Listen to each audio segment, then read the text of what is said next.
আজ বড় দুঃখ ভরা ক্লান্ত মন নিয়ে আপনাদের সামনে হাজির হয়েছি। এখন সময় রাত 9টা 17 মিনিট।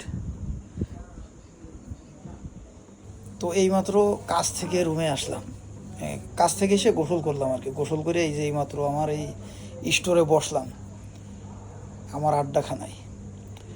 কিন্তু একটা বিষয় আমার জানার ছিল সবার কাছে, আপনাদের আশপাশে এমন লোক কি আছে যে আপনি তার ভালো কথা বললেন, তার প্রশংসা করলেন, তার পজিটিভ আলোচনা করলেন, আর হইল তার উল্টো? এরম আপনাদের সাথে কি হয়েছে? তৃণমূল পরিবার একটা গোষ্ঠী, একটা দল, সেই দলে আমি সাপোর্ট করি, আমি তাদের ভোট দিই, র্যালিতে যাই, ভোটের প্রচারণায়ও যাই। তো এই যে তৃণমূল পরিবার, এই পরিবারের নিয়ে আমি একটা ভিডিও করেছিলাম, ভালো পজিটিভ, বিন্দু মাত্রও সেখানে খারাপের কিছু নাই। কিন্তু তারা টেনে নিয়ে গেছে না এটা খারাপ হয়েছে, মানে তাদের চিন্তাভাবনা হচ্ছে যে আমরা কি ভালো মানুষ নাকি, যে আমাদের ভালো বলবে আর আমরা বিশ্বাস করব। পরিস্থিতি হচ্ছে এরকম। এখন শুনলাম আমার সেই ভিডিও করা নিয়ে বিচার বসছে। কত বড় নেতা হয়ে গেছে, বাবা রে বাবা! এই তৃণমূল পরিবারের একজন বড় নেতাকে দুদিন পর পরে ধরে আর মারে। হুম। প্রথম বিষয় হচ্ছে জ্ঞানী মানুষ মারামারি করে না, এক কাটে ধারে আর এক কাটে ভারে, কোথায় আছে? আর দ্বিতীয় বিষয় হচ্ছে আমার ভাইয়ের গায়ে যদি কেউ হাত দিত, যদি কেউ রক্ত ছড়াইতো, তারে 3 রাস্তার মোড়ে পাটা ধরে, এই পা উল্টো করে বেঁধে যতক্ষণ না আমি পিটোতাম ততক্ষণ আমি পুরুষ বলে নিজেরা দাবি করতাম না। যদি আমার ভাইরে কেউ মারতো, কেউ রক্ত ছড়াইতো, আমি পুরুষ বলেই নিজেরা দাবি করতাম না, যদি এরকম উল্টো 3 রাস্তার মোড়ে বেঁধে না পিটোতাম। এখন এই যে তৃণমূল দল, এদের একজনরে দুদিন পর পরই ধরে আর মারে। আবার এরা বিশাল বড় নেতা।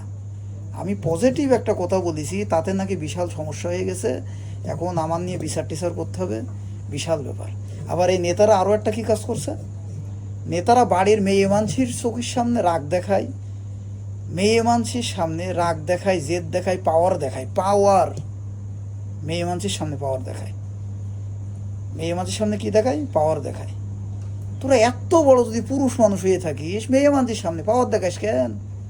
হ্যাঁ, তোদের এই যে তৃণমূল পরিবারের যে দুদিন পর পর ধরে ধরে মারে, ওটারে আগে পিঠয়ে প্রমাণ কর যে তোরা পুরুষ মানুষ। মেয়ে মানুষের সামনে কেউ পাওয়ার দেখায়? শালা তাস ছিড়া।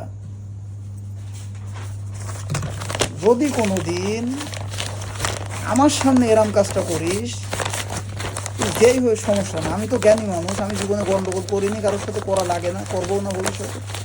কিন্তু যদি আমার সামনে কোনো দিন পাওয়ার দেখাস, সোনাটা এমনি করে ডাইরেক্ট কেটে ফেলাবো।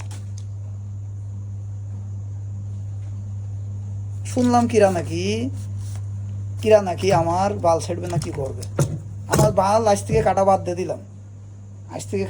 দিলাম, আমার একটা চুল ছিঁড়ে, আমার বালটা ছিঁড়ে দেখাস, আমার বাল কাটা আজ থেকে বাদ দিয়ে দিলাম। এত বড় মাস্তান, এত বড় নেতা হয়ে পড়েছিস, মেয়ে মানুষের সামনে মেজাজ দেখাস কেন, পাওয়ার দেখাস কেন? পুরুষ মানুষ এইগুলো করে? আমি বললাম ভালো কথা, পজিটিভ কথা, হ্যাঁ, হইলেও তার উল্টো, সমস্যা না, আমার বাল ছিঁড়ে গেল, তাতে আমার কি দরকার আছে নাকি? আমি কারো খাই না পড়ি, হইলেও উল্টো সমস্যা না। কিন্তু আবার এই নিয়ে নাকি গোয়া মারামারি চলছে, শালার তাস ছিঁড়া। এত বড় নেতা হয়েছিস, তোর ভাইরে দুদিন পরে ধরে আর মারে। হ্যাঁ, আমার ভাইরে যদি কেউ মারতো, ওই যে বললাম 3 রাস্তার মোড়ে এরাম করে মানুষ হাঁটে পা নিচেই, এমনি উল্টে বেঁধে তারে যদি 3 দিন ধরে না পিটোতাম, তাহলে নিজেরা পুরুষ মানুষই ঘোষণা করতাম না। প্রথম কথা হচ্ছে মূর্খরা মারামারি করে, জ্ঞানী মানুষ করে না। আর দ্বিতীয় কথা হচ্ছে এত বড় নেতা দুদিন পর পরে তোর ভাইরে ধরে আর মারে, কি করেছিস? কালকেরে দেখা যে তুই পুরুষ মানুষ, কালকেরে রাস্তায় বেঁধে পিটো, গোড, তালি বসবো।